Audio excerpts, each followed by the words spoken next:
인법 전문 변호사 조영주입니다. 오늘 목요일 드디어 인프라스트럭처 비를 초당적으로 통과시키기로 합의를 했습니다.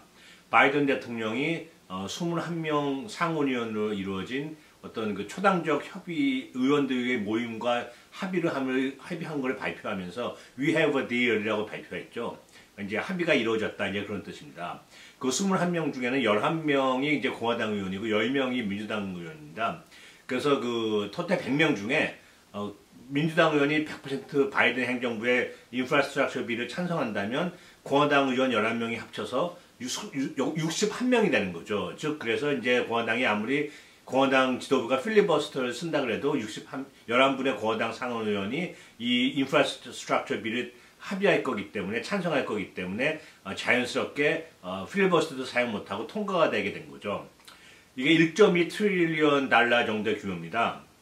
제가 여러 번 영상에서 말씀드렸습니다만은 인프라스트럭처 빌에 저의 관심사인 그 불법체를 넣느냐 안 불법체자 구제를 넣을 거냐 말 거냐에 대해서 이제 말씀드렸는데 요번에 합의한 거에는 들어가지가 않았습니다.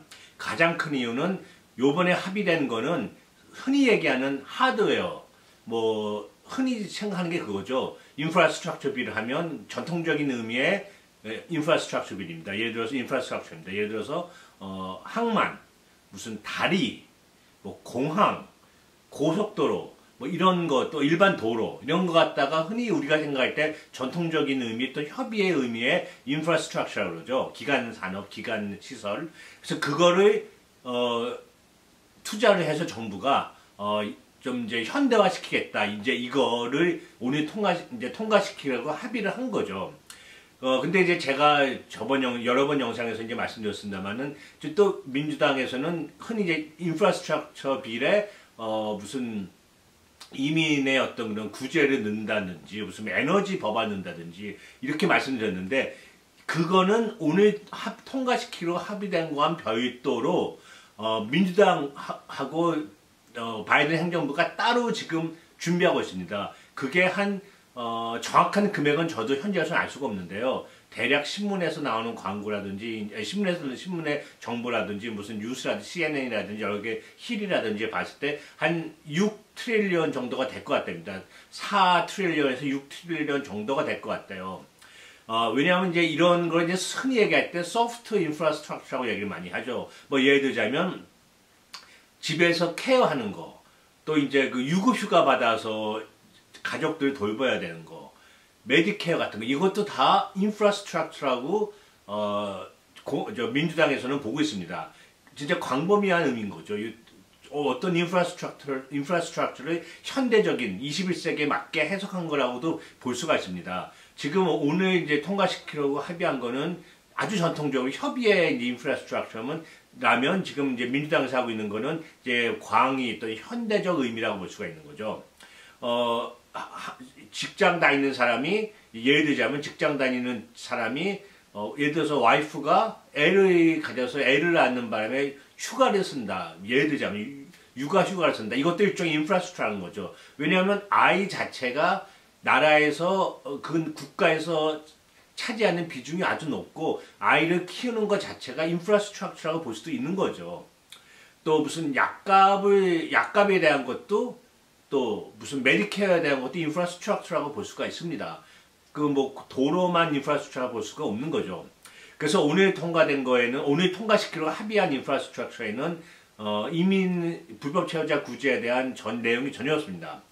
실망하실 필요가 없습니다. 지금 제가 직전 영상에서도 말씀드렸습니다만은 민주당 정부는 지금 버니 샌더스 상원의원을 중심으로 버니 샌더스 상원의원이 버젯 커미티, 즉 이제 그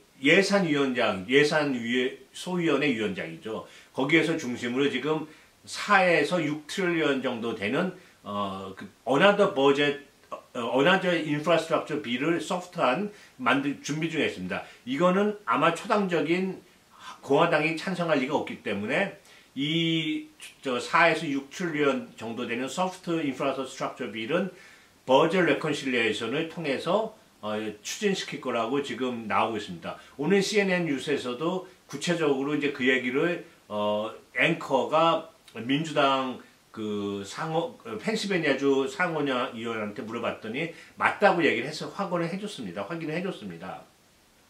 그래서 지금 그 버니 샌더스 상원의원을 중심으로 만들고 있는 그 소프트 인프라스트럭처 빌에는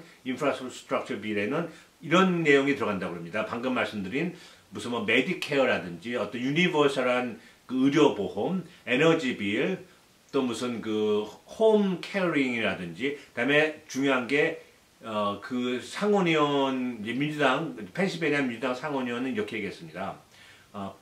pass to citizenship for illegal alien. 그러니까 불법 체류자를 위한 시민권까지 해주게 하는 어떤 불법 체류자 구제안이죠. 그런 거, 약값 낮추는 거, 에너지 빌 등등 이런 것까지 다 포함시켜서 이거를 공화당 의원이 찬성을 안 줄 게 확실하니까 이거는 초당적인 합의를 거치지 않고 버젯 레컨실리에이션으로 승인을 시키겠다, 법안화 시키겠다라고 이제 하는 게 이제 민주당의 전략인 거죠. 사실 바이든 대통령이 처음 들어왔을 때는 이런 거 다 포함해서 하나의 법안으로 통과시키려고 그랬는데 공화당 의원들이 반대를 하니까 하드웨어적인 거와 전통적인 의미의 하드웨어적인 거와 소프트한 그 인프라스트럭처를 분리시켜서 하나는 초당적으로 오늘 통과시키기로 합의를 했고, 공화당 의원들이 반대하는 뭐 이민이라든지 뭐 메디케어라든지 뭐 메디컬 인슈런스라든지 에너지 또 무슨 뭐 드럭 코스트를 낮추는 거 이런 것들, 홈케어 이런 거는 소프트한 거는 버젯 레컨실리에이션 프로세스 통해서 법안화 시키겠다, 이제 두 갈래 전략을 세운 거죠. 2022년도에 상원 하원 의원 선거가 있습니다. 그때 민주당이 다수당이 될지 안 될지, 킵하게 될지 거기에 대해서는 현재로서는 아무도 몰라요. 왜냐하면 선거는 뚜껑을 열어봐야지 알기 때문이죠. 그래서 이긴다고 생각하고 아무것도 안 하는 것보다는 어떻게 될지 모르니까 지금이라도 하는 게 더 좋다고 생각합니다. 그런 면에서는 민주당 행정부와 현재 민주당 지도부의 어떤 그런 접근 전략이 저는 아주 좋다고 생각합니다. 그래서 오늘 그 인프라스트럭처 비를 합의했다는 보도가 나간 다음에 저한테 전화를 몇 분이 해줬어요. 오늘 통과시키기로 한 인프라스트럭처 비례는 이민에 대한 얘기가 없는데, 그럼 이제 이민 개혁은 또는 이민 불법 체류자 구제하는 이제 물 건너 간 거냐, 이런 질문을 전화를 몇 분이 해주셨는데 전혀 그렇지가 않습니다. 오늘 통과시킨 거는 하고 별도로 민주당과 제가 방금 직전에 영상에서도 말씀드린 것처럼 민주당 행정부와 민주당 그 의회에서는 어나더 다른 버젯 레컨실리에이션 프로세스를 통해서 승인 낼 수 있는 그런 어나더 소프트한 인프라스트럭처를 중심으로 할 인프라스트럭처 비를 또 준비하고 있습니다. 현재로서는 언제 이게 또 완성이 돼서 출하할지는 현재로서는 알 수가 없어요. 그런데 이제 조만간에 그 상원이 또 휴가를 간다 그래요. 그러니까 휴가 갔다 와서 전통적으로 여름에는 휴가를 간다 그러니까요. 이런 거 빼고 나면 글쎄요, 늦 여름 정도에는 출하하지 않을까 싶습니다. 근데 이렇게 저번 영상에서 말씀드린 것처럼 민주당 행정부하고 민주당이 어떤 소프트한 그 인프라스트럭처 비를 만들어서 버젯 레컨실리에이션을 추진할 경우 두 가지 어려운 점이 있는 건 현실적으로 두 가지가 어려운 점이 있습니다. 첫 번째는 상원 내에 있는 그 세네트 팔레멘터리안이 승인을 해줄 건가 말 건가, 이게 첫 번째 현실적인 어려운 점이죠.